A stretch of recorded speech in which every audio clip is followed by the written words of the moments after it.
Radio Democracia Electoral, saber para elegir. Bienvenidos a una nueva emisión de Radio Democracia Electoral. Es lunes 5 de agosto y compartiremos con ustedes las noticias más relevantes del acontecer postelectoral en Venezuela. Comenzamos. El fiscal general de la República, Tarek William Saab, informó la tarde de este 5 de agosto que como consecuencia del comunicado publicado por María Corina Machado y Edmundo González, el Ministerio Público decidió abrirles una investigación penal. De acuerdo con Saab, en el comunicado firmado por los opositores, se evidencia la presunta comisión de los delitos de usurpación de funciones, difusión de información falsa para causar zozobra, instigación a la desobediencia de las leyes y asociación para delinquir.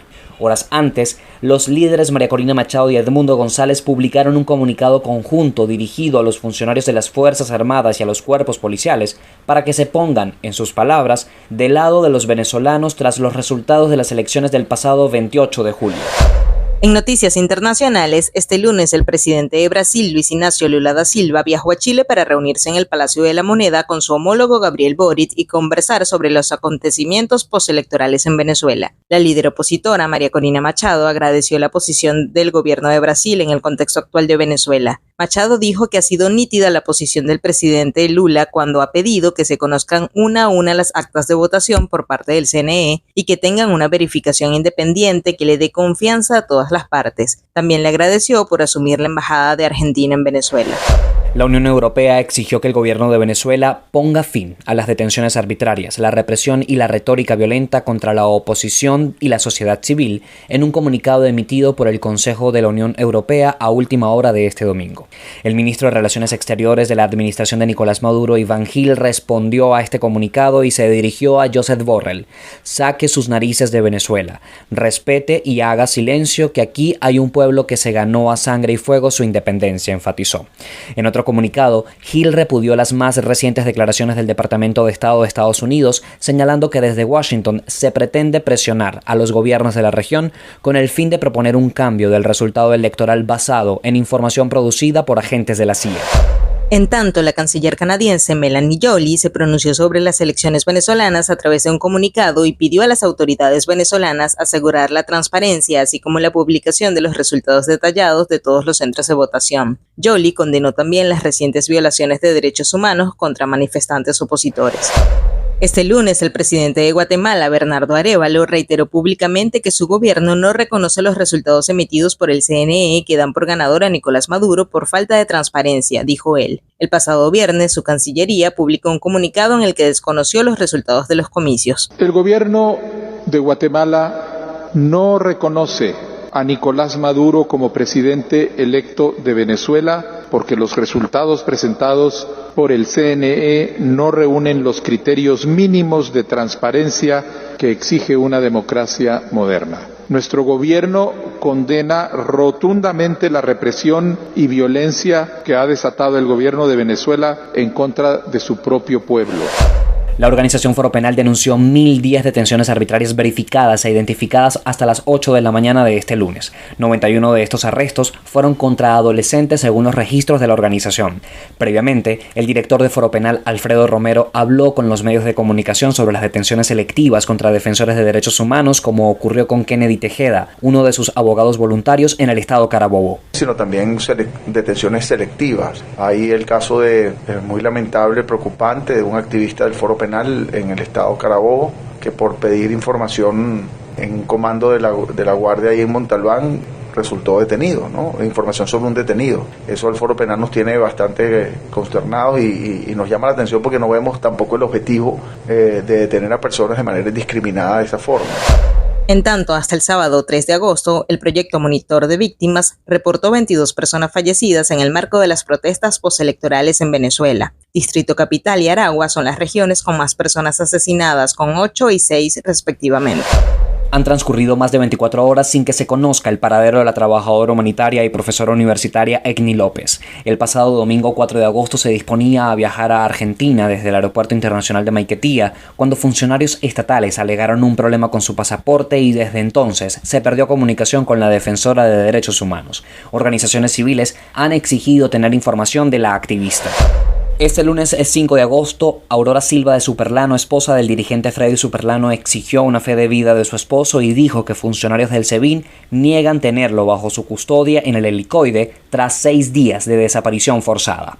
Un escenario similar se vive respecto a la detención del periodista y coordinador de Voluntad Popular Roland Carreño, quien fue detenido el pasado viernes 2 de agosto. Sus abogados aún desconocen el paradero del comunicador. Voluntad Popular exigió fe de vida de ambos dirigentes. Ahora nos trasladamos a las regiones con reportes de nuestros corresponsales sobre el estatus de las personas detenidas y procesadas en el marco de las protestas postelectorales.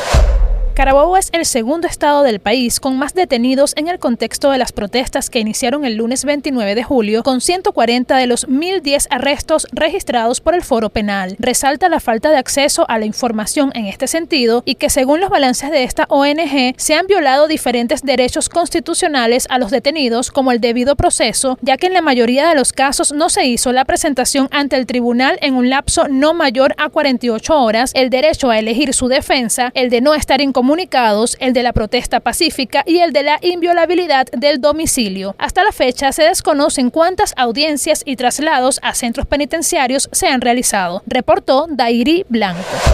En Lara, Foro Penal ha registrado 30 detenciones desde el 29 de julio en el marco de las protestas postelectorales. Familiares de un señor de la tercera edad tuvieron que pagar más de $1,000 para que lo liberaran, a pesar de que se lo llevaron de su casa sin orden judicial y sin tomar en cuenta su edad. Las víctimas no quieren hacer públicas las denuncias por temor a mayores represalias. Desde Barquisimeto, para Radio Democracia Electoral, les reportó Keren Torres Bravo. El pasado 2 de agosto fue que las autoridades de Falcón dijeron que habían 58 detenidos. Desde entonces no han dado más información pese a la solicitud que han hecho periodistas de la región. Entre los detenidos están uno por presuntamente cargar metras para atacar a funcionarios policiales, el creador de un grupo de WhatsApp para atentar contra espacios públicos. También estarían presuntos implicados en la quema de la sede regional del CNE, la tanqueta de la Guardia Nacional y el derrumbe de la estatua de Hugo Chávez. Hasta ahora no les han permitido la defensa privada ni visitas. Las familias han denunciado que los han sacado de sus casas y desde entonces no saben de ellos. Desde Falcón les reportó Irene Revilla. En el Palacio de Justicia de Barcelona continúa el proceso de presentación de los detenidos en las protestas postelectorales que se registraron en la zona norte, oeste y sur de la entidad. De acuerdo con un balance ofrecido por el gobernador de Anzoátegui, Luis Marcano, 120 personas han sido detenidas por cometer supuestos crímenes de violencia e incitación al odio, de los cuales, a la fecha, el Foro Penal venezolano ha logrado verificar 112 detenidos, que la mayoría se encuentran en centros de detención preventiva de la Policía Nacional Bolivariana. Por su parte, los familiares mantienen la denuncia de que no les permiten designar abogados privados y que los casos están siendo transferidos para ser procesados vía telemática por el Tribunal Cuarto con competencia en delitos vinculados con el terrorismo. Desde el estado Anzoátegui, Jesús Rafael Salazar, para Radio Democracia Electoral. 2 nuevas detenciones se registraron en el estado Nueva Esparta entre viernes y domingo. Se trata de los coordinadores municipales de la organización 20, José Ruiz, y el ingeniero Andrés Ruiz. Este último fue quien movilizó a la líder María Corina Machado en su visita a la isla de Margarita. Fue detenido junto a su esposa e hijo y en horas de la tarde los liberaron, dejando al ingeniero en la sede del SEBIN. Hasta ahora se desconoce el procedimiento legal que se les sigue. Para Radio Democracia Electoral, Ana Carolina Arias. En horas de la noche de este lunes, el presidente del Consejo Nacional Electoral, Elvis Amoroso, compareció ante la Sala Electoral del Tribunal Supremo de Justicia para la entrega de documentos requeridos por la máxima corte. El pasado viernes, la Sala exigió al Poder Electoral entregar las actas de escrutinio de totalización de la elección presidencial del pasado 28 de julio en un lapso máximo de 3 días. Con estas informaciones cerramos la emisión de este lunes 5 de agosto. Recuerden que pueden escuchar nuestras entregas a través de WhatsApp, Telegram, las alianzas informativas Venezuela al Minuto, el enlace radial informativo y Somos Tu Voz. Narraron para ustedes Joher Contreras y Elvianis Díaz. Radio Democracia Electoral es el reporte informativo del IPIS Venezuela sobre temas electorales en tiempos de desiertos de noticias. Radio Democracia Electoral, saber para elegir.